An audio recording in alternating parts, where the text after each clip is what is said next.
करते हो कि आप हॉरर मिस्टीरियस तो सुनाते हो, लेकिन हिस्टोरिकल कहाँ है?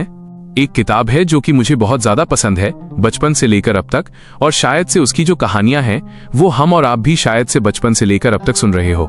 जैसे अलादीन हो गया, सिंदबाद द सेलर की कहानियां हो गईं। वो सारी कहानी हम लोग बचपन से देखते आए हैं, डोरेमोन जैसे शोज में देखते आए हैं या फिर डिज्नी के मूवीज में देखते आए हैं। लेकिन अरेबियन नाइट्स एक इतनी बड़ी किताब है जिसके अंदर इतनी सारी कहानियां हैं और इतनी ज्यादा इंटरेस्टिंग कहानियां हैं उसके अंदर कि आप बिलीव भी नहीं करोगे कि सीरियसली ऐसी कहानियां इस दुनिया में हैं।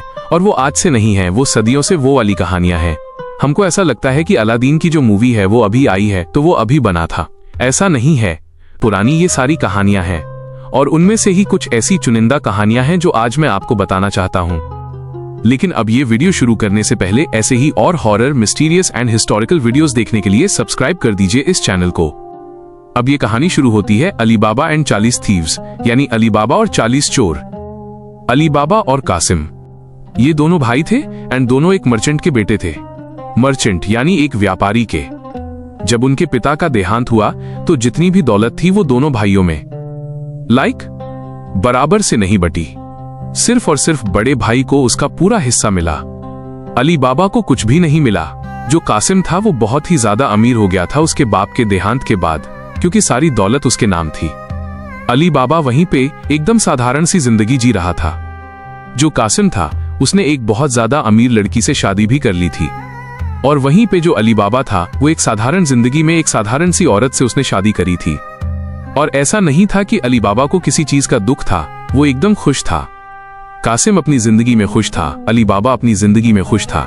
न अली बाबा कासिम से जाकर कोई पैसा मांगा करता था और न ही जो कासिम था वो कभी अली बाबा के पास जाता था और पूछता था कि तुझे कुछ पैसों की जरूरत है क्या। दोनों ही अपने अपने रास्ते में थे। अब ये एक बार की बात है जब जो अली बाबा था वो एक पेड़ काट रहा था, वही उसका व्यापार था, और अचानक से उसको न एक झुंड की आवाज आई कि बहुत सारे लोग हैं, भीड़ जमा है कहीं पे। तो उसने जाकर देखा तो एक गुफा के पास कुछ ऐसे झुंड थे और उस झुंड का एक सरदार भी था जो कि गुफा को देखकर कुछ तो कह रहा था। जब इसने कुछ अच्छे से अपने कान लगाकर सुना तो सरदार ने चिल्ला के कहा, ओपन से इसमें, और वो गुफा खुल गई। अली बाबा एकदम चौंक गया कि इस कुदरत में ये कैसा करिश्मा है। फिर उसके बाद वो कुछ देर तक वहीं पे रहा। फिर उसने देखा कि सब लोग बाहर आए झोले में बहुत सारे हीरे जेवरात लेकर, और उसके बाद निकलते वक्त उस सरदार ने वापस से चिल्ला के कहा, क्लोज से इसमें। उसके बाद वो जो गुफा थी वो अपने आप बंद हो गई। अली बाबा को एक चीज तो बहुत अच्छे से पता चल गई थी कि ये खुलती और बंद दोनों ओपन या फिर क्लोज सेस में से होती है, और अंदर एक बहुत खतरनाक या फिर बहुत बड़ा खजाना भी है। अली बाबा फाइनली अपने घर गया और अपनी पत्नी को जाकर सारी चीजें बता दी और उसने कहा कि अब से हमारी जिंदगी बदलने वाली है। फिर अली बाबा ने उस पूरी तकनीक के बारे में बताया अपनी बीवी को। फिर उसकी पत्नी ने भी उसको थोड़ा सहारा दिया कि आप बेशक ये सारी चीजें कीजिए, मैं भी आपका साथ दूंगी इस चीज के अंदर। फिर अली बाबा अपनी पत्नी के हौसले के साथ उस गुफा के पास जाकर पहुंचा और वहां पर जाके उसने वही चीज दोहराई जो कि उस सरदार ने दोहराया था, ओपन सेस में, और वो गुफा वाकई में खुल गई। उसका दरवाजा खुल गया और फिर जब वो अंदर चलते हुए जा रहा था, ये एक नॉर्मल सुरंग जैसी ही थी, एक नॉर्मल गुफा। वो अंदर गया और उसने देखा कि अंदर सोने जेवरात थे। वाकई में सोने के सिक्के पड़े हुए थे हर जगह पे, हर जगह एकदम सिर्फ चमक रही थी। हीरे रखे हुए थे वहां पे, जेवर ज्वेलरीज थे वहां पे। जितना जल्दी हो सके, जितना उसके हाथ में आ सके, जितना उसके बोरी में भर सके, उतना उसने सोना इकट्ठा किया और उस बोरी में बांध दिया।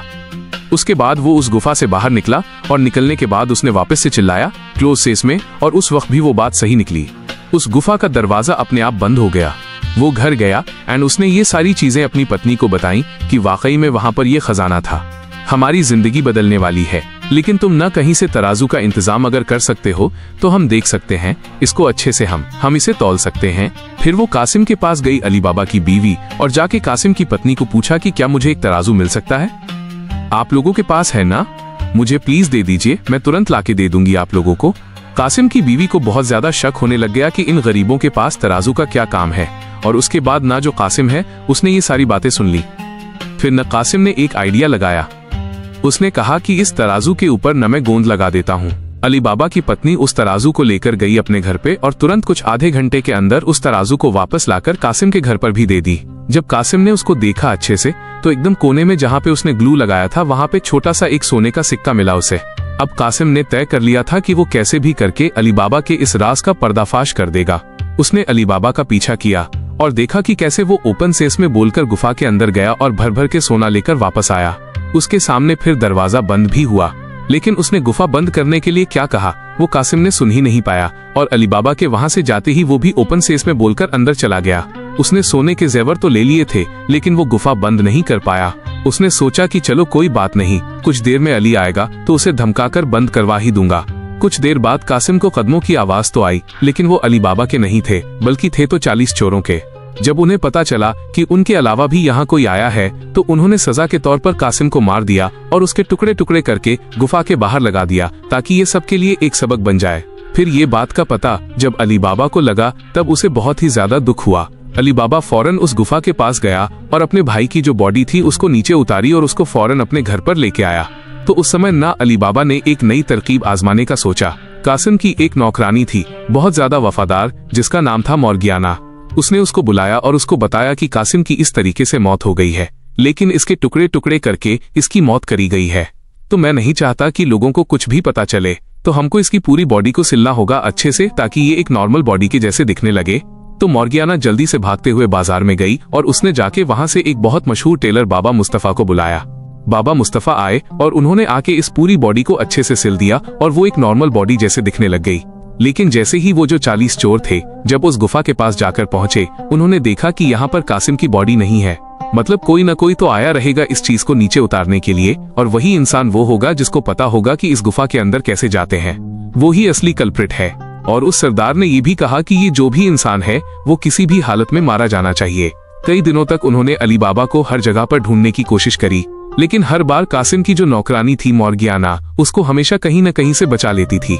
कभी कभी वो जो बाबा मुस्तफा है उसके पास वो लोग चले जाते थे पता करने के लिए कि कौन आया था इसको सिलाने के लिए, और वो बता भी देता था आप यहाँ से राइट जाइए, यहाँ पे आपको घर मिल जाएगा। कोई अकेला कोई चोर जाता था और उस घर पे जाके मार्क करा के आ जाता था कि ये घर है, सबके सब 40 लोग आएंगे तब जाकर मैं इस घर पे हमला बोल दूंगा। लेकिन अब ये एक बार की बात है जब उसे एक चोर को पता था कि ये कौन सा घर है, और इस बार वो फुल प्लान करके गए थे कि इस बार एकदम प्लानिंग से जाएंगे। और उस सरदार ने भी ये ठान लिया था कि मैं भी भेष बदल के जाऊंगा और एक राहगीर बन के जाऊंगा, एक व्यापारी। वो उस घर के पास गया और उस घर के पास उसने 39 ड्रम्स रख दिए थे। 39 ड्रम्स और 39 के अंदर सारे के सारे चोर थे, और एक उसने एक्स्ट्रा ड्रम रखा था जिसके अंदर गर्म तेल था। उसको ये बताना था कि वो एक व्यापारी है और वो थक चुका है और उनके घर पे उनके पास थोड़ी सी पनाह चाहिए। अब अली बाबा ने दरवाजा खोला और अली बाबा जो था वो बहुत ज्यादा एकदम दिलेर आदमी था। उसने उस व्यापारी को कहा कि ठीक है, अब कुछ वक्त तक आके हमारे घर पे आराम कर सकते हो। लेकिन जब मॉर्गियाना उस घर में आई तो उसको पता चल गया था कि ये कौन सा सरदार है। तो उसने एकदम स्मार्टली वो जो सबसे गर्म तेल था वो हर एक ड्रम में जाकर उसने डाल दिया, जिससे जो भी उसके अंदर था उसकी मौत हो गई। यानी अब 40 चोरों में से सिर्फ एक ही चोर बचा था और वो चोर था उन सारे चोरों का सरदार। अब सरदार अकेला था, लेकिन उसने ये न ठान लिया था कि कुछ भी हो जाए मेरे हाथों अली बाबा की मौत तो होनी ही है। तो उसने एक नया प्लान बनाया, एक नई तरकीब। उसने सोचा कि मैं अली बाबा के बेटे से दोस्ती कर लेता हूँ, और उसने दोस्ती कर भी ली और एक अजीज बनकर अली बाबा के घर जा पहुंचा अली बाबा के बेटे के साथ। और क्योंकि वो अली बाबा के बेटे का दोस्त था तो उसकी भी खातिरदारी करी जा रही थी। लेकिन मॉर्गियाना को इस चीज के बारे में अच्छे से पता था कि ये भले ही भेष बदल के आया है, लेकिन ये है तो वही सरदार। और वो जो सरदार था ना बहुत ज्यादा खुश था कि आज फाइनली मेरे हाथों अली बाबा का कत्ल होने वाला है। लेकिन मॉर्गियाना बहुत स्मार्ट निकली यहाँ पे भी। वो अचानक से उस सरदार के सामने एक नर्तक या फिर एक नाच नचाने वाली जैसी औरतें होती हैं वैसे वो आकर प्रकट हो गई और वो नाचने लग गई, डांस करने लग गई। लेकिन किसी को पता नहीं था उसने अपने पीठ के पास एक खंजर छुपा के रखा था। वो जो सरदार था वो अभी हर एक चीज के बारे में भूल गया था और सिर्फ मॉर्गियाना को ही देखे जा रहा था। और जैसे ही वो जो सरदार मॉर्गियाना के थोड़े करीब आया, मॉर्गियाना ने वो खंजर निकाल के उस सरदार का सर धड़ से अलग कर दिया। और अली बाबा ये सब कुछ देख के एकदम चौंक चुका था, शॉक हो गया। उसने बोला कि ये तुमने अचानक से क्या कर दिया? मॉर्गियाना ने कहा कि जो सरदार था ये आपको मारने आया था, ये और वो 40 चोर। मैं आपको जब से बचाते आ रही हूं इन सब लोगों से, और आज फाइनली ये सरदार भी मारा गया। अली बाबा इतना ज्यादा खुश हो गया था मॉर्गियाना के इस हरकत से कि उसने पहले से ही कभी भी मॉर्गियाना को कभी भी एक नौकरानी का दर्जा दिया ही नहीं था। वो हमेशा उसको अपने परिवार जैसा ही समझता था, और वो इतना ज्यादा खुश था कि उसने अपने बेटे की शादी मॉर्गियाना से कर दी थी। और यही वो कारण बना कि अली बाबा और 40 चोरों की ये जो कहानी है ये दुनिया भर में इतनी मशहूर हो गई।